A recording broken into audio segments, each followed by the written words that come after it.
Hi, welcome to Social Justice Weirdos. My name is Charlie McCorn. I use they, them, their pronouns. And I am Lenny Peppers. I use she, her, hers pronouns. This is the podcast, of course, where we explore history, culture, all that parts of everything bundled up through the lens of social justice and the weirdos who came before.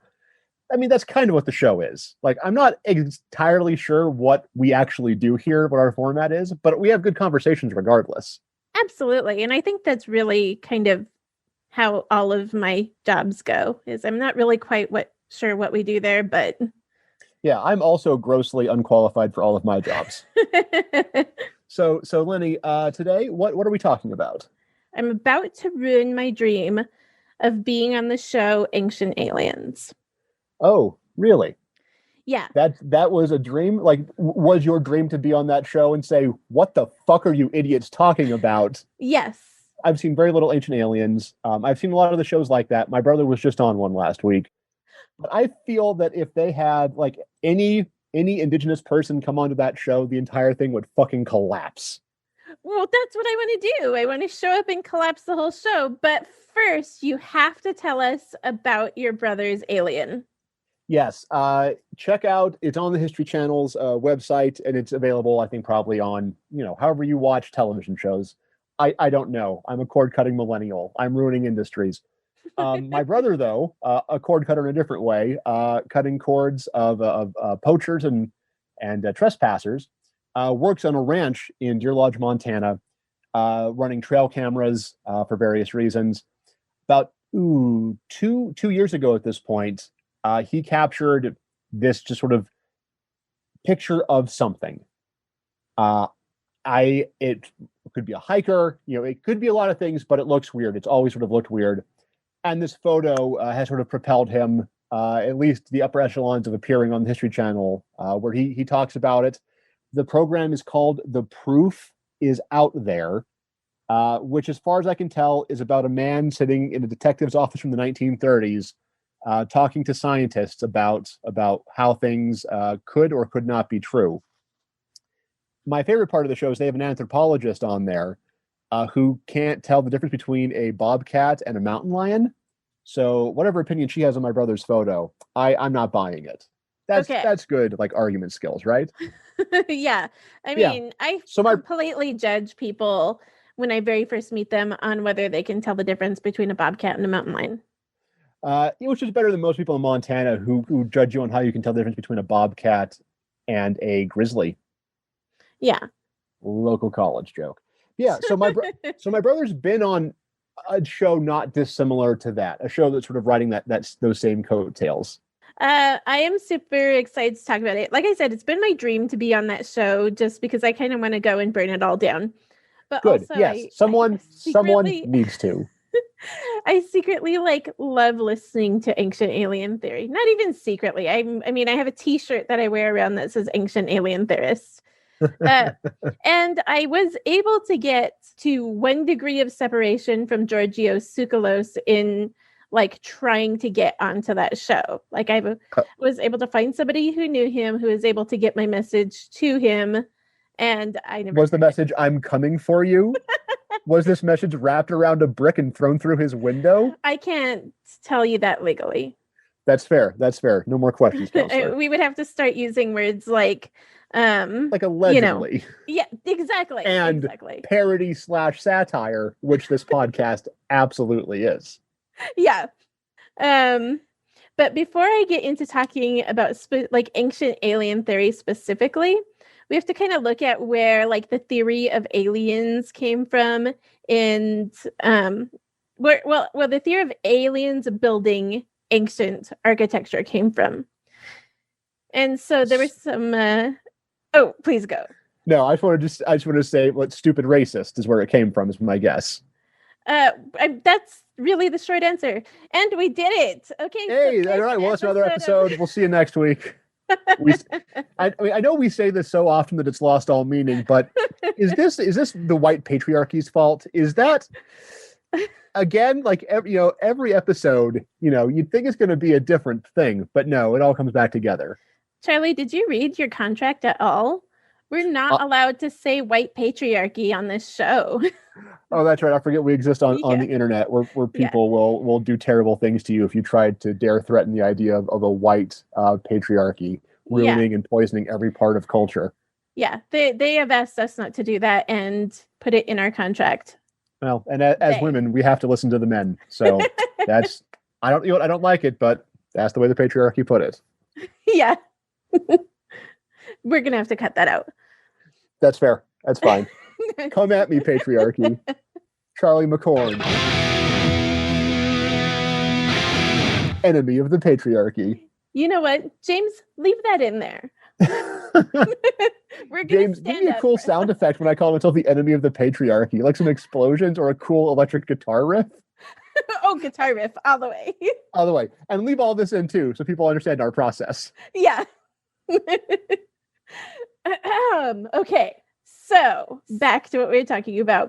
In 1882, a decade before the Smithsonian debunked the race of the mound builders, a Minnesota congressman and writer named Ignatius Loyola Donnelly published Atlantis, the antediluvian world. Is that how you pronounce it?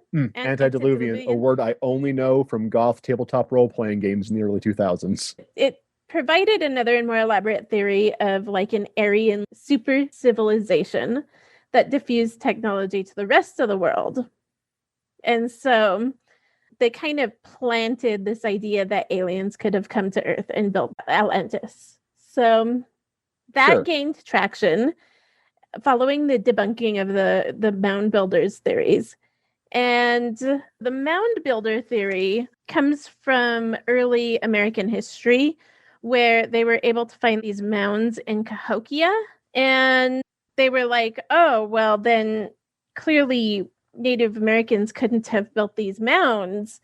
It must have been Europeans that came over to the United States, and it was a lost civilization of white people who came over to Illinois, is where the mounds are. So the theory was a secret race of Europeans predating both Columbian intervention in North America and indigenous peoples came over and said, you know what we're here to do? We're here to build some mounds. Yep. And so, like, the idea is that, like, white people built all of the things that... That's so fucking stupid. I'm sorry. Yeah. That's so fucking stupid. And actually, Andrew Jackson, like, was a big proponent of, like, this lost mound builders theory. Andrew Jackson? Uh-huh. That doesn't sound like Andrew Trail of Tears Jackson to me. It doesn't, but we're going to have to believe that was true for the sake of the rest of this episode. Complex history. So after that was debunked, there was alien creatures coming in through fantasy writing like H.G. Wells' War of the Worlds. And then like other ones came out like Edison's Conquest of Mars and stuff like that. Sure. John Carter, of course, hanging out on Mars.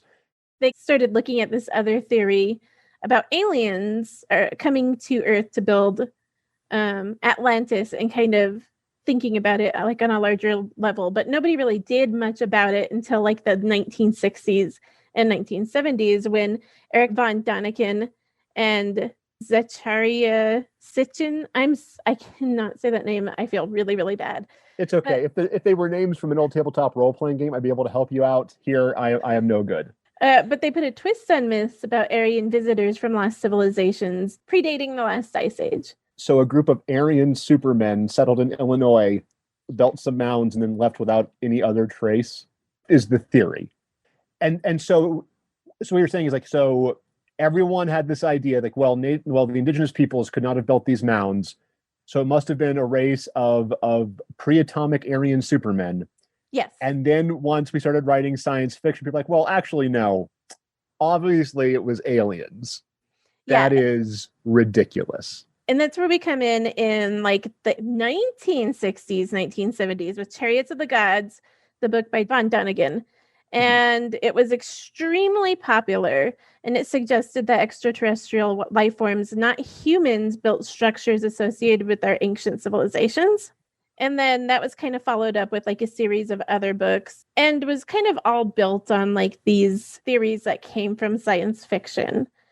That is, as someone who has enjoyed science fiction at various points in their life, this is why people call you nerds. Like, hey nerds, like, get out of your fantasy world and look at the real world. This is exactly what happens when nerds get too much power. This is unbelievable. Yeah, it is, though. I mean, it 100% is. Someone needs to go back. Someone needs to invent a time machine and go back and like bully these nerds out of doing this terrible thing that's erasing actual human culture and history. Well, I don't personally have a time machine, but I plan on just doing it in real time. And so if we could get somebody to just start filming me, like do a Lenny show, just building up to this moment where I finally get to meet them and then blow up their whole theory, it would be cool. It's also my dream to get my own TV series, though. So I'm also sure that if you had a time machine, there's probably a lot of other things that you'd be taking care of in the past. I mean, I know Ancient Aliens, it's annoying. I'm sure there's other stuff. I know we can't talk about that because of the contract we signed with the Patriarchy. I know we can't talk about those things that you would do, but yes. I should also mention that when it comes to science fiction, when Native Americans, and I can't obviously speak broadly, but specifically as a Native American, when I consume science fiction, I watch it with the understanding that alien movies are always about colonialism. And I know that I say everything's about colonialism, but alien movies are about colonialism. And American alien films are specifically about cowboys and Indians. Interesting. I never thought of it from that perspective before. I've seen obviously aliens, the alien narrative in colonialism. There's a great book that we'll put in the episode description here about Afrofuturism that came out a few years ago. And that book I thought was really interesting about talking about the African American experience, which again, not speaking for, but sort of the idea of this story of like abduction being taken by this technologically superior civilization, for things that are sort of outside of your worldview and sort of the terror and horror that goes on with that. And so it's so interesting that sort of the fears that are sort of compounded and sort of created by these like archetypes of the invading alien or the colonial, invader are so much now kind of like being powered by the descendants of the creators of that, if that makes sense. Mm-hmm. Historically, a settler colonial structure of feeling with presumed property rights over like Indian land, when it comes to Native Americans, labor and culture shaped mass media that we see today on natives, from like early photos to films. And so Native Americans have also developed like this resistance to fight back against science fiction representations of ourselves. And we have some like really awesome Native American sci-fi like shorts and feature films coming out of it. And I will totally talk more about those someday. But if I dive into that, we're never going to get out of this episode. Fair enough. But when it came to Native peoples in modern media tends to reproduce imperialist fantasies that significantly qualify claims for their own novelty. Speculation about alien visitation and abduction draws upon history of conquest, and so incorrect ideological claims that Indian people have not survived imperialism. There was an interview with this doctor, Seth Shostak, of the Search for the Extraterrestrial Intelligence Institute, SETI, who, when asked if alien visitors would be friendly, responded that, quote, "The history of such expeditions on Earth has always been that it is better to be the visitor than the visitee. Consider the Indians of North and South America. Their societies didn't survive contact with the Europeans, even in those few instances when the latter weren't deliberately malicious." That's a scary thought. Yeah, and so basically he's claiming that, first off, incorrectly, Indian peoples didn't survive European imperialism, which that's news to me right now. That's news to me, having known you for so many years and so many people. he also kind of admits that aliens are to humans as Europeans are to Indians. And so that's the way that I've always kind of viewed this entire thing. Oh, wow. And a weird thing about like actual abductees is like they're usually predominantly like white people.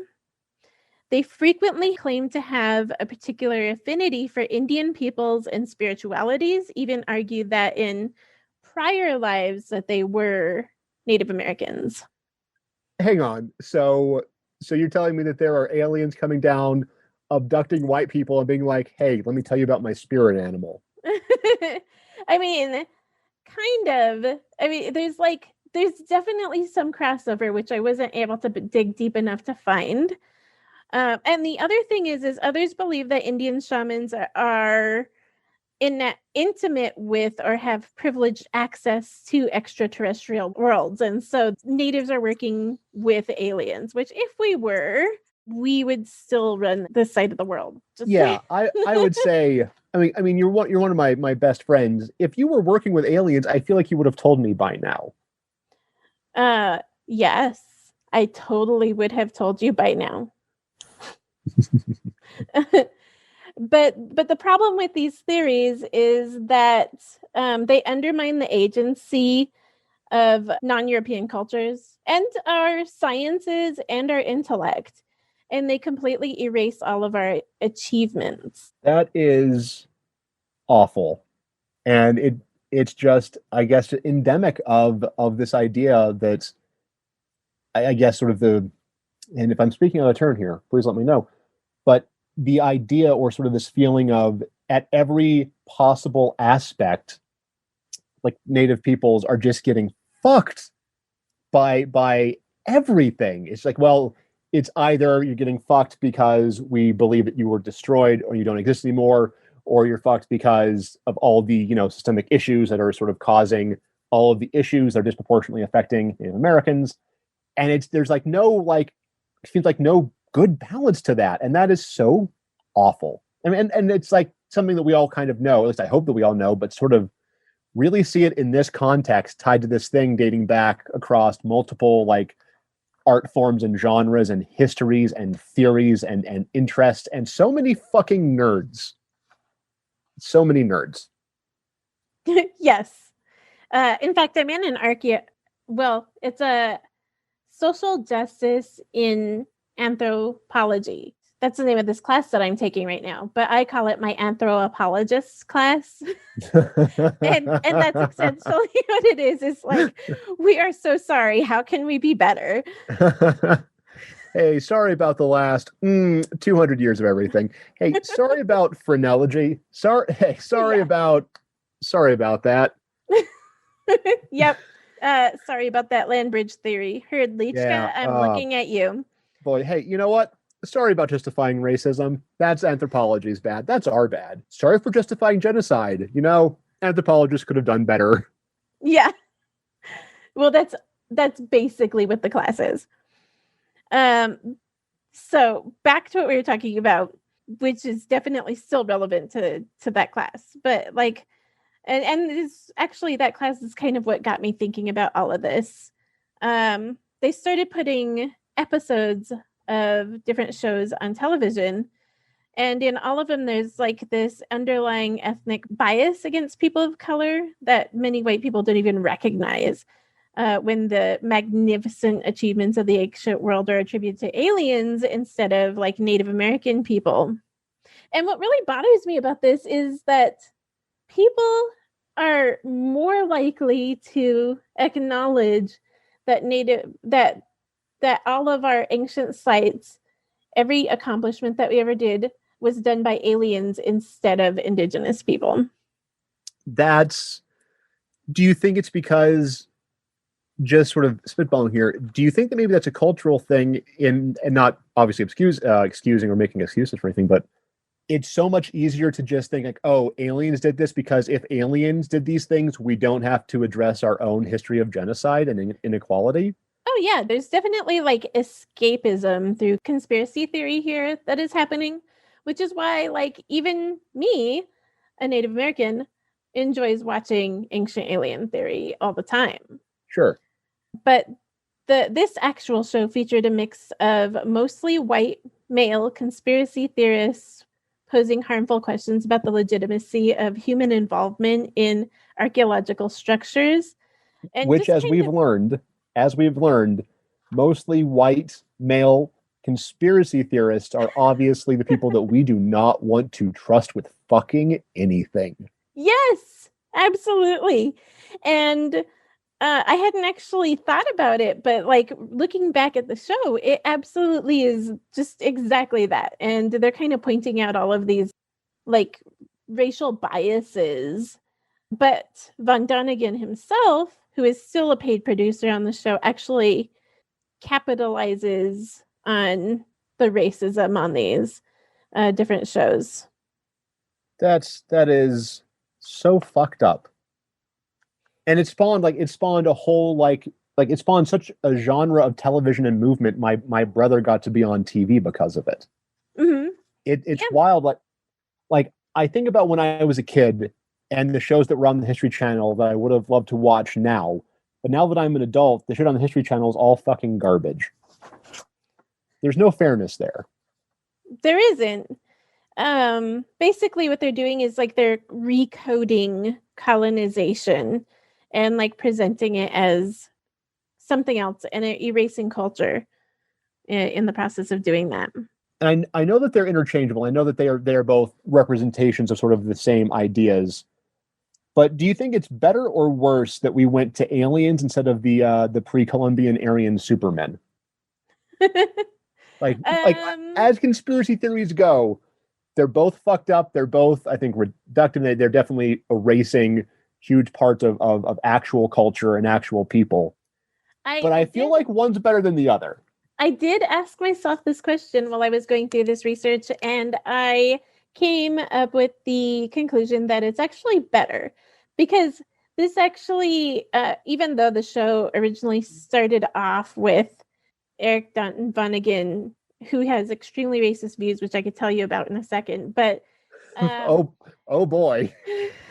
but it originally started out with these like male white conspiracy theorists talking about like indigenous cultures, and somebody at some point pointed out, they're like, hey, this is kind of racist because you're only talking about indigenous people.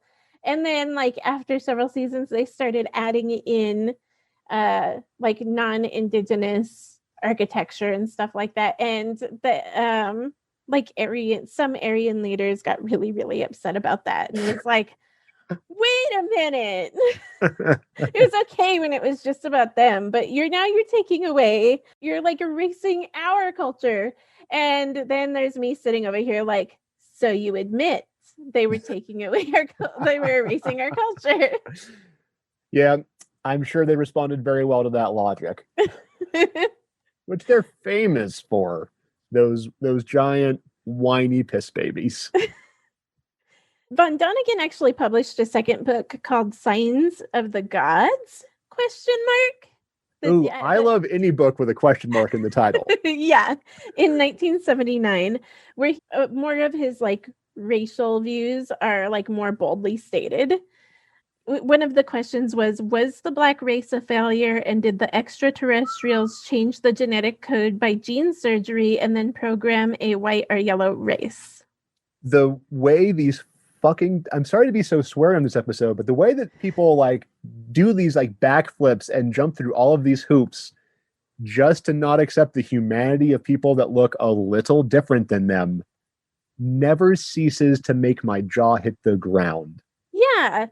He actually like talks about like the innate talents of certain races. Like he specifically mentions that he says all black people are musical, that they have rhythm in their blood. Ooh. And then he also consistently uses the term, quote, Negroid race, unquote, in comparison with, quote, Caucasians, unquote.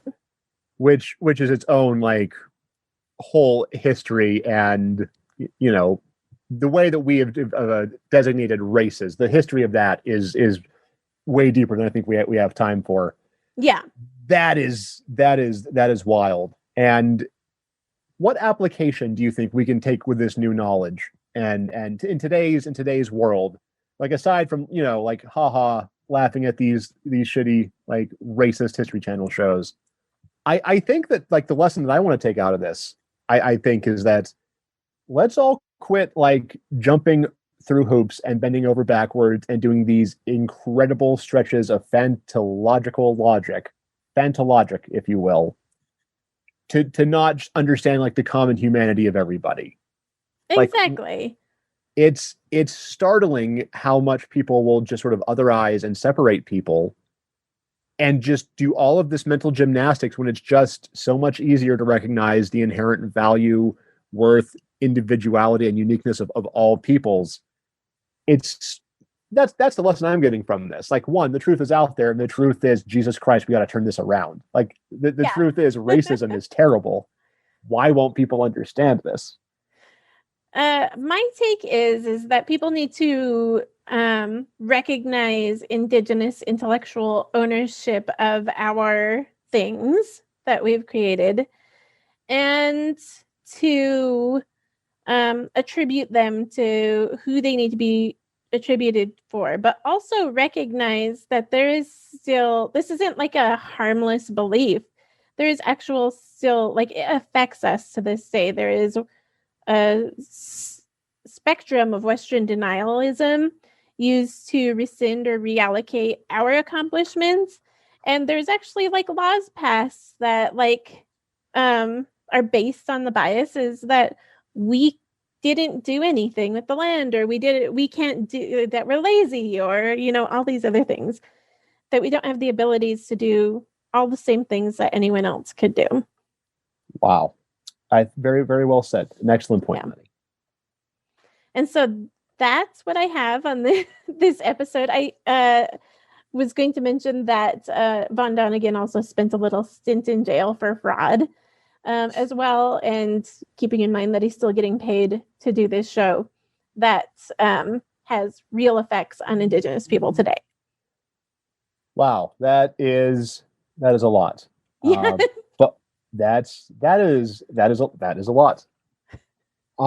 Lenny, thank you so much for doing the research, and thank you so much for talking about this subject. I learned a lot. I learned an absolute lot here, and I did too. I'm so sad. Too. I feel bummed out.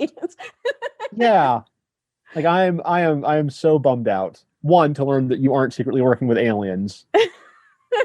I know, me too. That was why I was bummed out too. Well, that's going to bring us to the end of another episode of this here podcast. Lenny, again, thank you so much, and thank you to our listener. If you like our show, please give us a rating wherever you listen to it, and please make sure to follow us on social media. We'll have updates, photos, bios of the cast and crew. And by cast and crew, I mean, I think Lenny and I and our editor, James. We're going to put in another cool guitar squeal when I say Charlie McCorn, enemy of the patriarchy. Yeah. James, put one of those at the end too.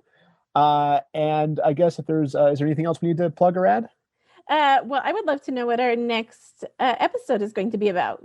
You know what? It's been long hinted on this podcast, but it's one that's near and dear to my heart. I am talking about one of my all-time favorite film directors, an openly gay film director in 1930s Hollywood who created two of the most indelible films ever put on the silver screen. That's right. We're talking about the man, the myth, the legend, James Whale. I'm so excited. Okay. It's going to be a good conversation. I look forward to it, and I look forward to reconvening. So, my name is Charlie McCorn, enemy of the patriarchy. And I'm Lenny Peppers. This has been Social Justice Weirdos. Remember, if you can't change the world, you can at least throw a brick.